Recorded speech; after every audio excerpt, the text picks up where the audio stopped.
So I just finished the reading for you of the Synoptic Apocalyptic Gospels, and I wanted to get into why there are so many different opinions in Christianity. And really, the root cause of this is there's no proof of the resurrection. There's no proof that Jesus came. There's no proof of the parousia, which is what is called Jesus is coming. This started to cause a dilemma amongst religions, especially when they became organized. The Catholic Church claims attestation all the way back to Paul. And we know from history around 300 we had Constantine, and he's the one who really, as far as we know historically, the one who made the church corporate. That's where the name Christian or Christianity, that was the label it was given. The dilemma they had was they had this perfect person who didn't do what he said he was going to do. And in that, the dilemma was, well, we have this organization now, and we have people that believe us. And if they don't believe what we're telling them, it's going to make us look stupid too. Church-wise, obviously they're always thinking of themselves, being the humans they are, the power that they have. Now they're intercessors between the people and God and Christ. So what they started to do was spiritualize everything. And another thing that they did, which is basically what is called amillennialism, is they would say, okay, Jesus is still coming back, but we misinterpreted what he was saying. So in reinterpreting the Bible, they put Jesus coming. So Jesus is coming one day, and you got to be a good boy and girl, do what we say, and everything will be fine. Something along those lines. Now, when they do that, they have to control more things. There were still people in the churches that were, knowledgeable. They knew right from wrong. They knew what these people were doing was not in line with the teachings from Paul and the apostles and of Christ. But they pushed them out. Even historically, we know from records that some of the elders were banished, just like John was, on places like Patmos. I think one of them even went to Patmos, if I'm not mistaken, because he was being honest. And you can't have that in an organization. You have to do what's best for the organization. And if you don't play ball, then you're gone. Just like today with anything. So you start to get alternatives to what happened. And they have to go in there and they have to create some kind of story that makes it look like Jesus is going to come back some other time. Okay? And then also with the Catholic Church, you have something called the Vulgate, which came out a little later, but what they did was they would write it in Latin, a language few people, even back then, as from what I can understand, didn't really understand. It was just an obscure region in Italy that spoke Latin. But that way you can control all the writings. It may be even a reason, come to think of it, I had this thought before, is why we don't have any of the original manuscripts. They may have been destroyed on purpose so they couldn't read them for themselves. Because when the Greeks came over from war-torn from the eastern part, they brought all their manuscripts with them. But we just don't have them. We do have manuscripts that are that old, some of them even older, papyri manuscripts, but none of the New Testament. And it's fine because the Vulgate is actually correct. It is. But a common person couldn't read it. Just like before, even in Revelation, when we have a letter to the 7 churches, they talk about blesses those who reads and hears these words. That's not verbatim, but people couldn't read back then. But they could understand. And that's why you went to church. That's why you went to the communities where they met to hear these words and to hear these messages, because they didn't have their own Bibles and they couldn't understand. Believe it or not, when I was in Afghanistan, the same thing is still true amongst those people with their Muslim religion. They tell them all kinds of crazy things that's in the Quran, but isn't there. And they don't know any better because they can't read.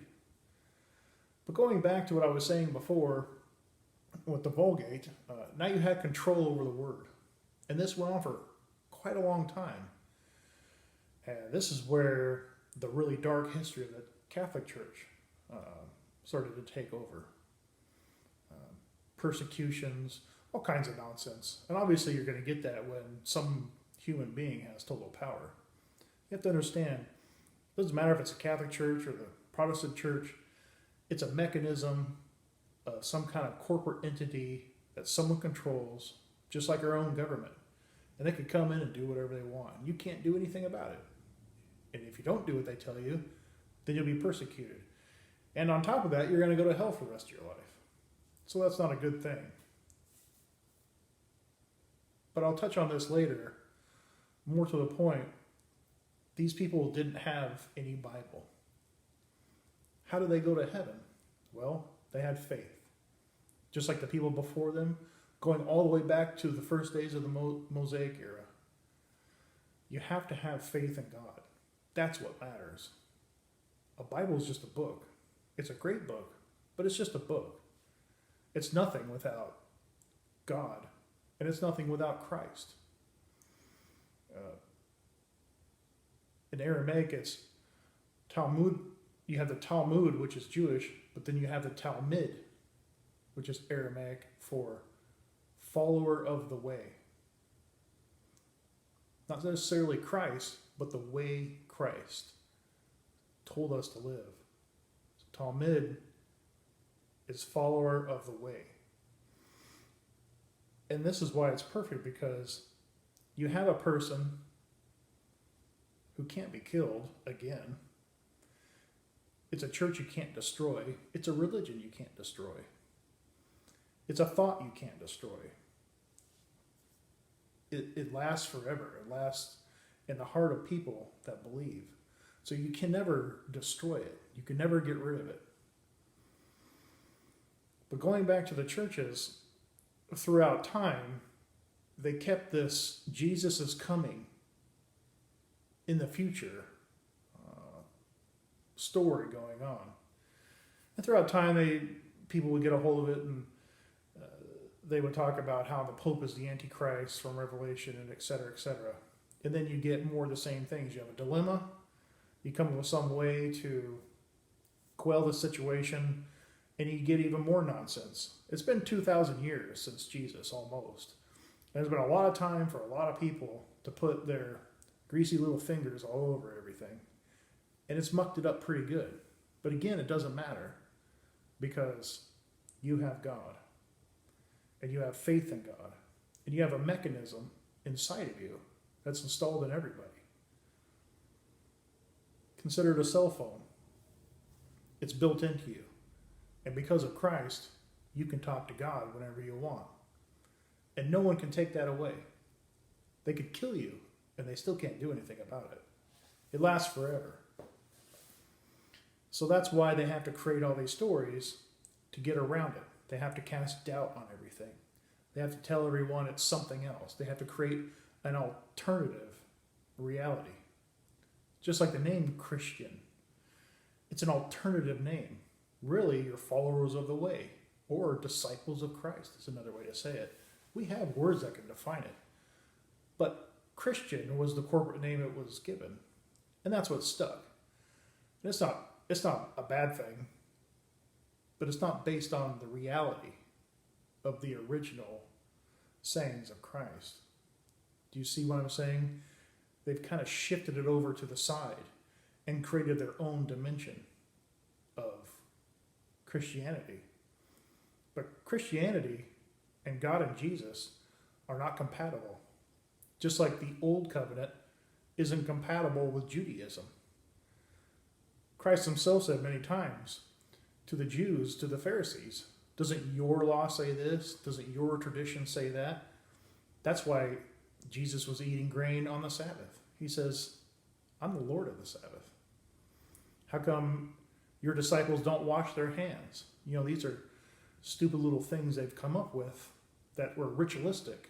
Just like in our churches, we have ritualistic programs, and we do things. When we go into the church, we'll make the sign of the cross.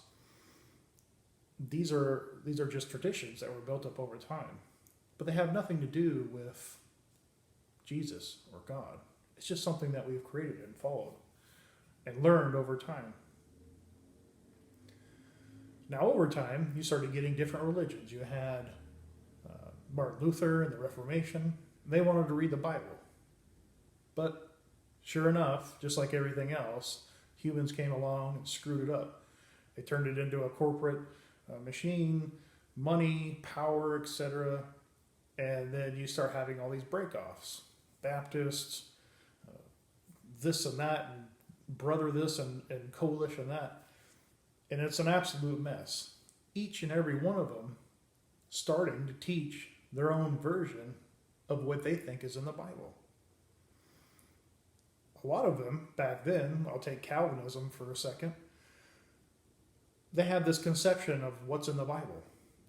If your baby dies, it's going to go to hell. But that's because they didn't have the whole story. They didn't understand everything. More like we do now. But even though we have all this information now, it's too much information. Which way do I go? It's very, very confusing. But back then, they only had a certain amount of information. And they still hold on to these beliefs today, because what are you going to do? Turn around and say, well, we were wrong, we're going to reorganize? You think the Catholic Church is going to reorganize? I mean, some of the things that they say about Mary being a virgin and et cetera, praying to Mary, that's not in the Bible. You're not supposed to do that. In some ways, it says you're not supposed to do that. But they're not going to stop and say, well, we've been doing it wrong, we're going to start doing it the right way from now on. No. Why? Because their credibility. They'll lose power. They'll lose money. And you can't have that. And it's not just the Catholics. It's all of them. All these religions are the same. It doesn't matter how big they are or how small they are. It's the same concept. And it's funny because people argue between this religion and that religion, or this point of view and that point of view on this or that. But guess what? They're all stupid. It's stupid to say, well, I'm a premillennialist and I believe in this, and another guy's they're having a debate with each other about, well, I'm a Calvinist and I believe this, and they start, this is why my stupid made up religion based on God and Jesus is superior. But they're both wrong, aren't they? They're both a waste of time. They have nothing to do with God or Jesus. They violate the very basic rules of the commandments that we are told to follow by Christ right off the bat. And they do it all the time. But then you get into more of their teachings. And it's very, very unfortunate. It's very unfortunate. You should be able to learn just like Paul himself would teach you in the early days of the churches that he set up in what we used to call Asia, but now we call Turkey and Greece. And you should be getting the same message, but you're not.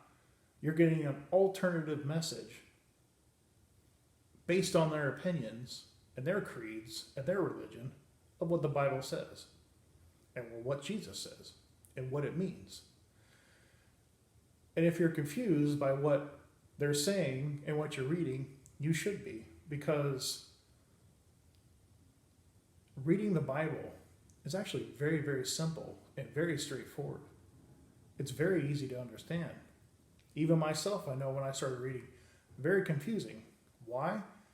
Because this guy is saying, oh, there's going to be a third temple. And this guy's over here saying, oh, there's going to be a resurrection. And then Jesus is going to fly around some kind of pattern and then come back 7.5 years later and kill everyone else off. It doesn't say that. It doesn't say anything like that. So here I am scratching my head, reading the entire Bible, which isn't easy, trying to figure out all this nonsense. And it's just not there because it's made up. Like I said, it's almost like a snowball. It started off small and it's just grown into this big, fat, twisted mess of nonsense. It's all nonsense. But the great thing is that you have the Gospels available to you now. And you can read them, just like I did in that previous video where I read them to you. That was just the NASB, which has a lot of problems with it. They all do. Every version is bad. Every single one. The Vulgate's bad. The Textus Receptus is bad. The Alexandrian texts are bad. They're all bad. Not originally, but when they get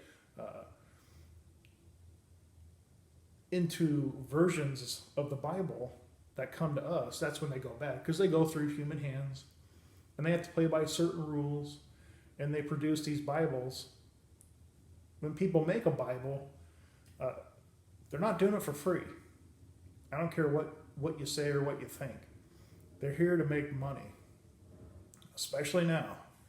When they produce a Bible, when they start printing Bibles, they need to make money. They need to at least sell their inventory. So what are they going to do? They're going to cater to the biggest audience, the broadest audience. That's where the money is. And how many Bibles do you really need? We have versions of versions of versions of Bibles, just based off of the Alexandrian and Textus Receptus manuscripts and where they derive from. So it's very convoluted. It's very confusing. But even though you have a certain type of version, that doesn't mean you cannot understand what's going on, because the version you need is God. That's the version you need. He'll be able to magically, and I will say magically, show you everything you need to know if you ask for it. If you ask for it, you'll get it. I guarantee you, because I did. I'm not a smart guy. I can't tell you how many head injuries I have, and I can understand it like a rocket scientist can understand math. It's not hard. It's actually very easy and very beautiful. And it is the most relieving story that I've ever heard in my life. And it's perfect. You hear all the time there's all these problems in the Bible and this and that. That's not. It's perfect. A lot of people can't understand it because they're not believers. They're not praying to God. They're not talking to God. They're not like you would talk to your grandparent or someone who loved you very, very much and never wanted anything from you. And you just went to him and said, hey, Dad, I'm thinking about going to college. What do you think? It's a two-way conversation. One's talking, one's listening. God doesn't respond to you, but he answers you. And he will answer you. And if you ask, he will give it to you. If you want to know what's in the Bible, ask him. But then you'll come across a lot of this confusing material that won't make sense. Don't worry about it. I mean, I've seen like the Blue Letter Bible. They cater to everyone. So you'll look up a word, and depending on what version of the Bible, you can get 5 different meanings for the same verse. 5 different conclusions just for one passage in the Bible, because they are corrupted. They'll take words like the King James did in Matthew, and they'll say, when's the end of the world? Now everyone thinks it's going to be the end of the world. I mean, look at the disaster they've caused. All this dispensational Antichrist stuff, that all stems from that. One little break off, just 1 degree over here, and it's created a complete disaster. But that's on purpose. And God knows about it. And it's fine. You don't need to worry about it. But we have become, just like our predecessors, of the first covenant, which is known as what we know as Judaism. But Judaism, it's a religion, but it doesn't really exist anymore. It's a dead religion. It doesn't have a temple. So if it doesn't have a temple, you can't practice that religion. Whereas Christians, or disciples of Christ, we have God, but we have the words of God through Christ. So we have Christ. You can't destroy it, like I said before. So you can't destroy this covenant. You can't destroy the promises. They're eternal. They talked about Moses and they said, this covenant will last forever. But again, that's a word that's been twisted. Forever doesn't mean forever in that sense. Forever just means until I get rid of it. And he did get rid of it because they violated the contract. But instead of leaving them out in the dark, he created a new covenant. He sent Christ down, created a new covenant, and it's better. It's superior. You don't know how lucky you are as a Christian to not have to do the things and follow the laws that Jews do now. It's a waste of time.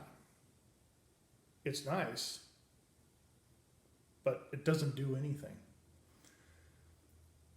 And they can't see for themselves Christ, the Mashiach. It's their Messiah. They've been waiting for this Messiah for over 3,000 years now. Waiting. But he came 2,000 years ago. And he was right in front of them. And not just some guy who sweeps the streets. We're talking about high priests here. High priests that they probably knew the law by like the back of their hand. And they had the Messiah right in front of them. And they couldn't see it. Christians are the same way now. They have this belief in what they think the Bible says through their church, through their parents, through their friends, through influences, through TV. And it's not even true. They're waiting for something that happened 2,000 years ago. And you can prove it. All you got to do is read the Bible. Don't believe me? Take your version of the Bible out and compare them, just like I did in that video. It's right there. The only question is, do you believe Christ? Or are you going to say, well, there's no proof, so it must mean something else? And reinterpret it. And we'll get to that later on. But you have to understand, you are a victim. All these people have been victimized. And it's just like our government. It's only a few people at the top that are in power, that continue to manipulate everyone. And we all suffer for it. As a Christian, you suffer, not in the tense that you read in the book, but you suffer because you're being put through all this. And a lot of people just say, I've had enough. Because there's nothing there. They don't feel it. And the ones that do feel it are faking it. They're doing the love bomb thing when you get to church and everyone's happy with everyone else and they get energized. That's why COVID, you couldn't shut down the churches. You'd lose everyone. The magic would go away and they would see reality. Can't have that. And there's a lot of churches, not all of them, but there's a lot of churches where that would happen, these big mega churches. They would just become despondent and they would lose their faith. But what they didn't realize is they had God there. They always had God there. So it's not a big deal. It's only a big deal to, these John MacArthur's and the people, the Austin at the big mega church. They're the ones that need you to keep coming in every week. It's just like before. Before, in the early days, you couldn't read. You didn't even have your own Bible, so you had to go down there. You needed to go down there. You wanted to go down there. But now they obscure everything, and you have to go down there. It's the same thing, but for completely different reasons. So it's not your fault. You are a victim. You are being manipulated. Churches are probably one of the most manipulated organizations on the planet. And there's a reason for that. And we'll talk more about that later. I'll tell you why, or why I think why. But don't get offended. It's not your fault. Evil is everywhere. And there's no point, if you want to destroy a nation like America, if you want to take over the country and control everything, like some of these conspiracy people say there is, it is actually true. There's always someone that wants to take advantage of you. There's always someone that wants to take advantage and dominate over you. That's just human nature. Everyone wants to climb that greasy pole up to the top. And coming into your church in an indirect way has been done, I can't even tell you, it's probably been done hundreds of years ago. Probably right off the bat. But more so now, especially in America, we have religions based off of science fiction novels. The late great Planet Earth. It's a science fiction novel. It's not real. It's not based on reality. It's based off of the Plymouth Brothers and John Nelson Darby. And you got Mormonism, you got the Seventh-day Adventist, you got the Jehovah's Witnesses that came a little later. They all came around the same time, and dispensationalism came around the same time. And that stemmed, again, from the King James Version, where it said it's going to be the end of the world. You see how that happens? You see how just one little word. And in the King James Version, you can go to Luke or Mark, and you can see it's the age. But people don't look at that. And that's what you need to pay attention to. That's why I read those chapters synoptically together. Not mashed together. I didn't harmonize them. I just put them together so you can get the full picture. Because you can be a math, you can hear one thing, you can never hear anything else. And guess what? Your pastor, your preacher, they aren't going to tell you that stuff. Because if they tell you everything, you don't need them anymore. That's why they have confusing Bibles. That's why they only tell you certain parts of things. That's why when they come in, they're, oh, I love you so much. Jesus loves you how you are, blah, blah, blah, blah, blah, blah, blah. And you feel all good about yourself. And then you take off. But then you got to come back for more. Are you a disciple of Christ if you need that? If you need to be filled up with love, physical, on-earth love all the time, no wonder why you hate yourself and your life and everything else. You sit there and you figure, how come the magic doesn't work for me? And I know everyone's thinking it. I thought it myself. I've talked to a lot of people. I have friends that are on anxiety pills. They go to church all the time. They're almost elders. They're like parishioners. They're doing all kinds of stuff with the church. They've been there for years. And they're depressed. They have anxiety. You think Jesus was depressed? No. I'm not depressed. Not anymore. I'm not any better than you. The only difference between my life and your life, if it applies, I have a relationship with God. That's it. And it takes a second. It takes a second to go somewhere in private. I know that ain't always easy, but you can find time. You can sit on your ass all day and watch TV. You can pray. And if you can pray, then you have a relationship with God. And you go to Him often. I pray maybe every couple of weeks. To me, it's like a bucket that fills up. And one day I just empty it out. And then in between, I'm, oh God, why this? Why? I ask questions about studying. I talk to Him all the time. But in private. Then you can go to your church.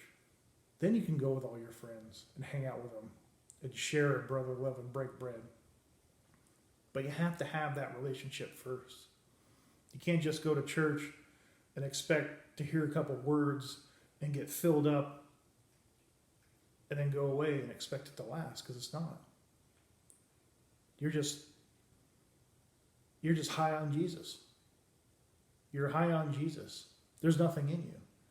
It's like taking a shower. You turn the faucet on, but nothing comes out. But with God, it's constant. Because once you repent, once you see it, you turn around and you see it, you can't unsee it. It's forever. Because you never want to go back. I'm a Christian. Why do I keep wanting to drink? And why do I keep doing all this? It's because you're fooling yourself. You don't have a relationship with God. You are a victim. But after a while, you become the perpetrator. There is a point where something happens and either you ignore it, which most people do.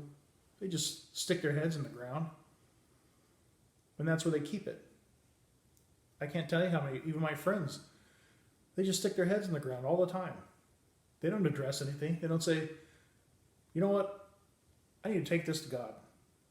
No, they want to do it themselves. Instead of asking God a question, they want to ask their friends. They come to me and ask me questions. Why don't you go talk to God? Why don't you ask him? I can't help you. I'm a human being. But they rely on me. But don't be offended.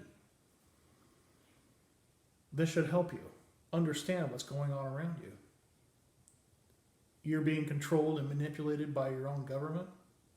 You're being controlled and manipulated by your church and your friends and even yourself.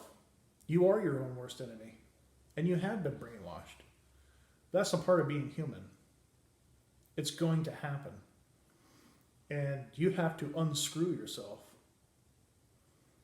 all on your own with God's help, but you have to approach him. You have to have a relationship with him. That's what this is all about. The Bible isn't for some academic at a college. It's not for some blowhard at a church who says, you're the greatest thing since sliced bread. It's not for them. They think it's for them. They think heaven's for them, but it's not. And a lot of people go along with it, but they don't know any better because they've been lied to. And it's very unfortunate. But don't get offended. And don't worry about being a hypocrite. Be a hypocrite. Say, yeah, I'm a hypocrite. It's okay. But don't turn away from God. If you do something, don't say, oh, I'm a piece of crap and it's just not going to work out. No. Turn to God and say, I did it again. I don't really like to, but at least you're honest about it. That's what God wants. Honesty. You just go to him and you talk to him, and that's why you want to do it in private. So you can ask him anything you want. You can tell him anything you want. It's private because you do have to tell him everything you want. Tell him everything that's wrong with you and that what you need help with. You can't ignore problems. He already knows anyway. He just wants to see if you're going to be honest about it.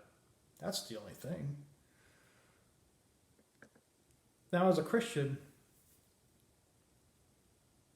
when you read the Bible, you have to understand one thing. Jesus is the big dog, okay? In the military, he's the general. He's the president, okay? He trumps everybody. Paul, Daniel, Moses, I don't care who you pick out of the Bible, okay? Jesus is the big dog. And everything he says is gold. That's why you need to spend all your time in the beginning in the Gospels. Matthew, Mark, Luke, John. Read different versions if you need to. You got computer programs now, you can look at any version you want. Make it make sense to you. I've read almost every single major version, and every time it says it a little different. And then I started to practice reading Greek in certain aspects just to clarify things. And you can almost see it when you read it. It's like There's something about that sentence. I don't know what it is. You look at it in the Greek and like, oh, no wonder why. They're at it again. Every version does that. Don't worry about it. You have God. He's taking you under his wing. You're fine. Don't stress out about it. But you have to understand that Jesus is in charge. He's the one that says what's going to happen. So if you read something else and it isn't not in line with what Christ said, it's wrong. Do you see that? That's how you can be right about everything in the Bible. And it's not knowledge. You're not here to get puffed up and go show your friends how smart you are. It's about understanding. Do you understand? It's called salvation. God is asking, do you get it? Do you understand what's being said to you? When Jesus says something, do you know what he's talking about? Or are you reading everything else in the Old Testament, which doesn't even matter anymore? Christ came, we know Christ was here, and he came to fulfill all things. So the Old Testament, gone. There's a lot of great stuff in there, but it doesn't apply. It's like the law before America.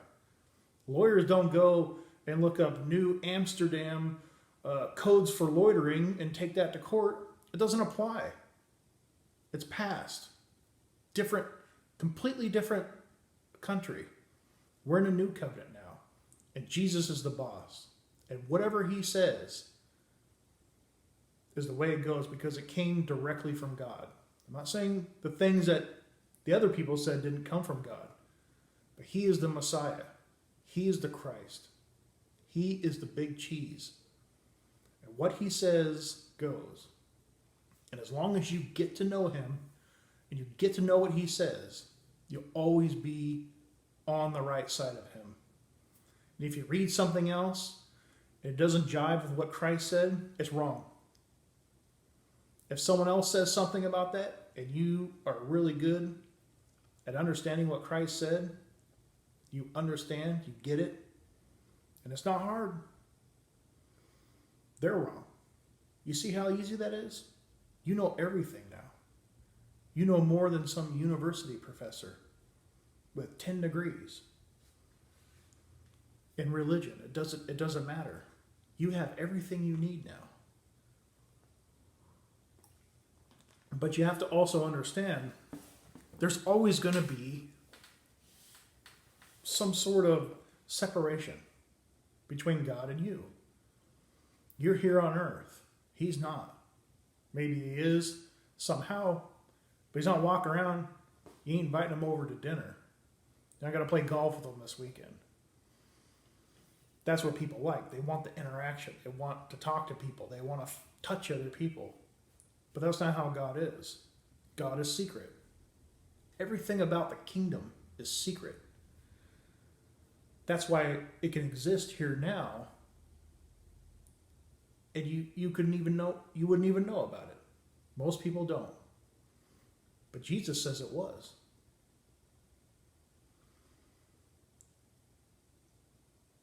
That's where faith comes in. That's the whole point of this video. If you read the Bible, and Jesus said it was going to happen, most people say, well, it must be a mistake. He's going to come in the future. That's an excuse. Those people are not disciples of Christ. A disciple of Christ is someone says, I read the Bible, I heard what Jesus said, I prayed on it and prayed on it, and if that's what Jesus said, that's what happened. I don't need proof. No one needs to tell me anything. Jesus said it, and it's undeniable. Then it happened. That's the test. That's why it was left that way. If you look at the rest, again with the Gospels, you need to read the Gospels. What is the main theme? Faith, faith, faith. It's all about faith. Faith has made you well. Your faith has cured you. faith in everything. That's what it's about. When Jesus said, drink my blood, eat my flesh, he wanted to see who was going to go away and stay. That's completely against my religion. But I trust you. When Jesus told the parables of the sowers, what I think Jesus was doing was he was saying, let's see who gets it and let's see who doesn't. Let's see who understands and who doesn't.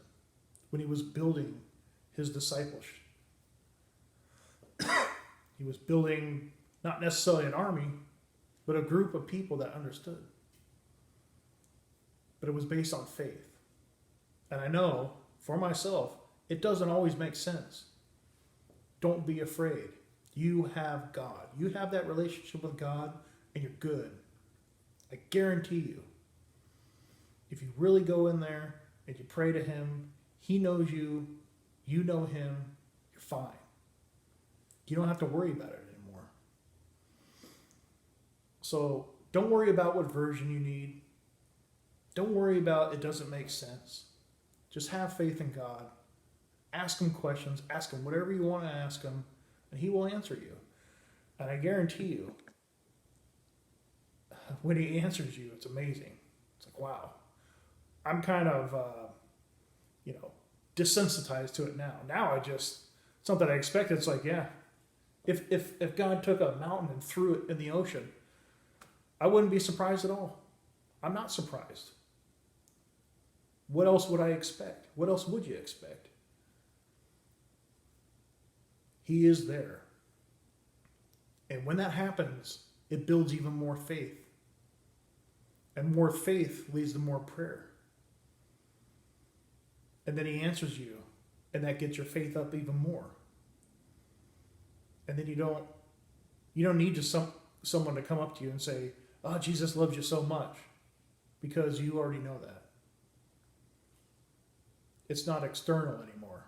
It's taken home inside of you. It dwells inside of you. That's why in Luke 17:21, so many people hate that verse. It's satanic. If you think about it, the way people react to that verse, they blame it on anything. The Pharisees, the kingdom of heaven is inside of you. That's where it dwells. And it's here now. But those people don't want you to believe it because they are not disciples of Christ. They may think they are. They may call themselves that. But if they don't believe in Jesus and what he said, do you really think Jesus is going to accept you? That's the whole test. Again, he said something. Are you going to believe him or not? And a lot of these people, going back to amillennialism, is they learn things through the church. They learn things through systems like amillennialism, preterism, dispensationalism, and they rely on them to tell them everything. Amillennialism became their God and their teacher. Not God himself, the Father in heaven. They rely on other people. When they pray at him. Oh, Jesus, oh God, we're going to tell the truth. We want to know your spirit. We want to know your truth. And they don't get burned up by a lightning. So it must be true, right? I could do that. I'm not going to, but I could. I wouldn't get hit by lightning. It doesn't really mean anything. It's all fake. It's an alternate universe that they live in. Live in God's kingdom with God all the time. And then you can go to church. Then you can read those books. I don't, but you can. And you can still enjoy them. Because now you know what's right and wrong for yourself. But you have to understand, God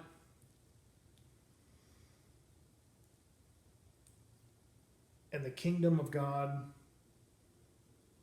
is for disciples. And that's it. It's not for It's not for these politicians to say, oh yeah, I'm a Catholic. Oh, I'm a Protestant. Vote for me. And then you see them the next day and they're somewhere else with a banner that says reverse Roe. And people still vote for them. Even now, the country is 70% Christian? And yeah, people like, well, any of them really, they're all bad. But the one we got now is really bad.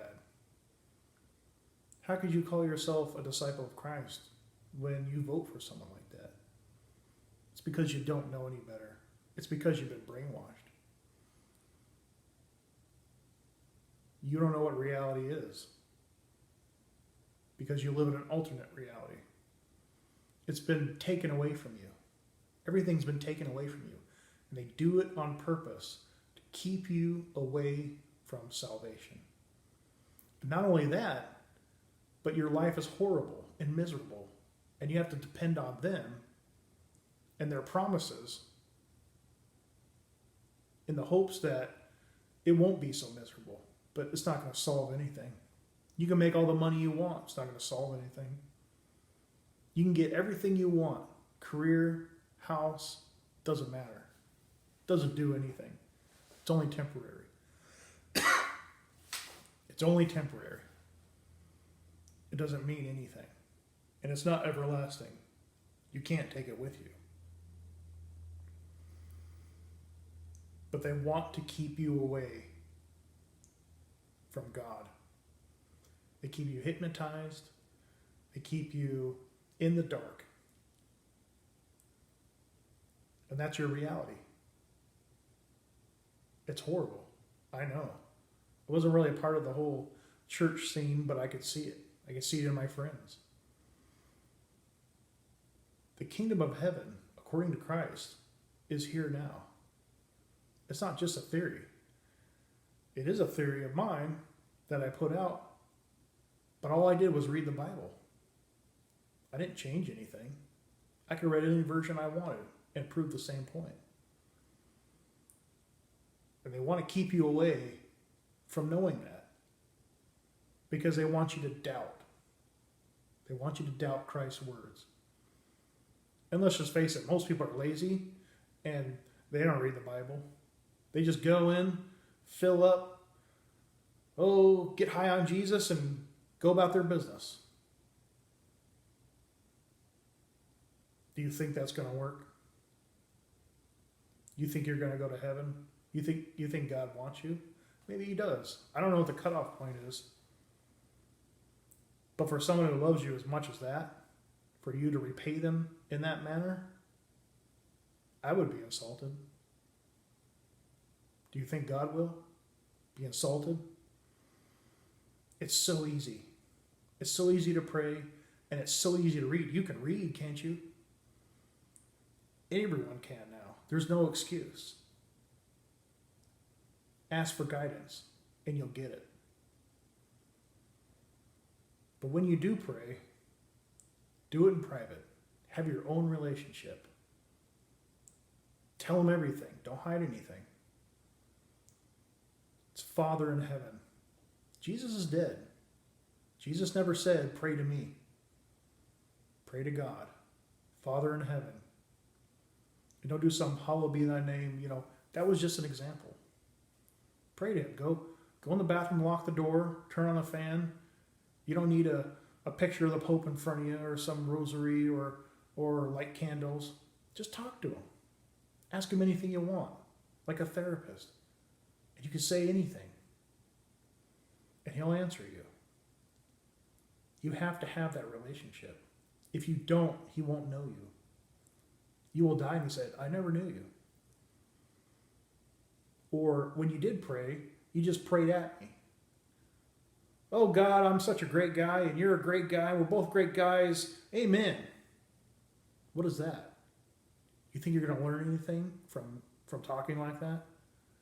You're doing yourself a disfavor, a disservice by doing that. But again, that's how you've been taught. You are a victim, but at some point, especially if you manage to watch this video, you have become a perpetrator. And you have to either stick your head in the ground or change. The meaning of life is salvation. Salvation isn't going to heaven. Salvation is turning away from your natural self. You were born a certain way, you were brought up a certain way, you were brainwashed, you were taught to think things. But you see light. You see it. You look, oh, what's that? There's something there. That's God. And then you turn more and you turn more and you start to change. And once you turn, you don't turn back because you don't want to. But at some point you turn enough where God comes down from heaven, just like it's described in Revelation, and puts his tabernacle over you. And he dwells inside of you. He lives with you. He surrounds you. It is the most relieving thing you could ever imagine.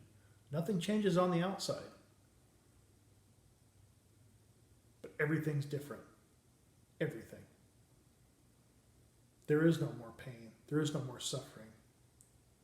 You are not part of the world anymore. You are now his. You are now in the book of life. It took me almost 15 years to figure this out. I was always being protected, in a way, watched over, but I couldn't enter the kingdom of heaven. And I look back, I can't tell you on what day God accepted me. It wasn't the day I got baptized. It wasn't the day I went to a church, and I didn't actually do it, but some people go to churches and they, I don't know, altar call or something like that, whatever it was. That's not it. It's sneaky. It came in. I don't know when, but when I look back, it's there. It's the here now, but I don't know when. Luke 17:21. You won't see it. The kingdom of heaven is inside of you. And that's where it is. That's where it resides. For the people who become disciples of Christ. This new heavens and new earth, according to Christ, happened. Like he said it was. It is here now. And you've been kept from it. Take the time to pray to God sincerely on your own. And if you're doing it now, do it more. If you're lost now, keep praying and just listen. And when he answers you, it's the greatest thing on earth. I can't tell you how relieved, just like the Bible, relieved I am just from praying. I don't even work anymore. I'm retired. All I do is study. I didn't do that. I could really get into it. Everything's changed. Because I've been taken out of the world. I'm not saying everyone's going to retire, but for me, that's what he wanted. Maybe even to create these videos. I really don't know what it's for. And it doesn't matter. And that's what you'll find in the Bible. The Bible bears witness to what's happening to you. It bears witness to that. When you start to change and you read the Gospels and what he's saying, you'll understand. You'll be able to relate to it. A lot of people have already said this video, it's impossible. The kingdom of heaven can't be here because they have some other idea of what is going to happen, just like the Jews did. But they're mistaken because they were told something else. Instead of reading themselves, they just say, oh, that's not true. And they go about their business. But it is here, and they can't see it. The Bible bears witness to what is happening inside of you. And if you pray, and this is almost like a DIY or advice to you. I did it. I'm not perfect. I'm a hypocrite. Ask anyone that knows me. The only thing that's different is I have a relationship with God because I believe in him, because I love him, because he loves me. And I could see it. He answers prayers. It's amazing. And that's what the Bible is. It's amazing. It's relief. It's relief from the toils of this world. When I read Revelation, I can identify with that chapter in 21. Other people can't. Other people look at say, well, there's a war going on. Okay. I know it's hard to wrap your head around until it's not. And when it's not, and you can identify and you read it, you're like, I understand. I get that. You may read it in a word in the Bible, and it's kind of confusing. But then you look in the Greek, and you look at what the word really means, and you're like, oh, that makes perfect sense now. I can't tell you how many times that's happened. It's been happening for almost 2+ years now. They're finding little booby traps, but it just doesn't seem right. The Bible makes perfect sense, but you have to go through the motions. Pray to God, and you'll find everything I'm saying is accurate. The kingdom of heaven is here now. It's all around you. It's around me right now. Everything's the same, but everything is different.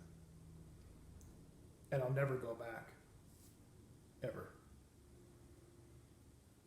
I hope this helped.